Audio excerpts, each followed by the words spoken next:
ja see on etendus, mida te kohe näete.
Värvil on maailmas igal pool laiali ja need tuleb järjekorda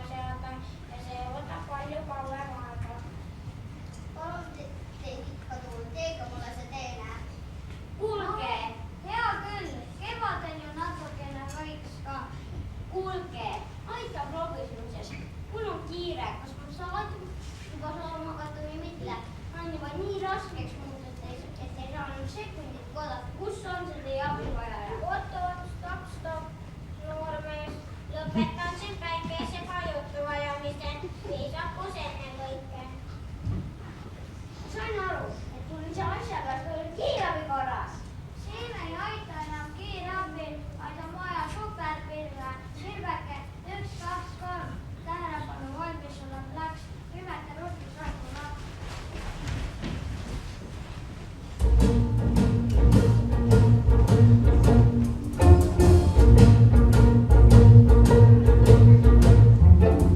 Sata vihmad kõnõsa. Ma ei pelge sinna, illoma sussa. Tule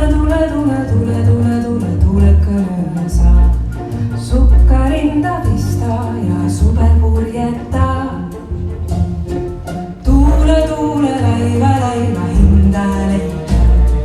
Tuule osita ja ilma kurda. Korgel talakaia. Hinda hely alla mõtsu pääle hõigada. Tuule kõnõsa. Sata sao kõnõ. Puhtas parem kõnõsa. Anta selge silmad kõnõ. Ilman sellega. Nii imeline kõik voolab ja lõhnab. Ma vist ei kuivanudki, kui magus see vihm on. Stopp, pilveke. Küllalt muidu tekib veel üle ujutud. Ega mul polekski viiskagi rohkem. Näete, kui kergeks ma olen muutunud. No tore, et kõik hästi läks. Lilleperil ikka hing sees. Nüüd mul on muutu tegemist. Ma pean minema oma aida. Noormees oli veidi kasvatamatu, aga sooja südamega. Lilleke, sa oled elus ja kui kaunis sa oled. Kas tõesti? Jaa, Lilleke, sa oled tõesti elus. Palun ulatada temale minu peegel. Ah, see ongi ju. Siis olen ma vist ilus. Aga mis mu nimi on? Mis me talle nimeks paneme? Mõtleme natuke. Paneme talle nimeks. Me paneme sulle nimeks Lumikelluke. Lumikelluke. Mille tore nimi, kui mida see tähendab? Mis on lumi, mis on kelluke? Las ma jutustan sulle. Ükskord oli talv ja siis oli igal pool lumi ja kohe ja valge. Just sama valge kui sina.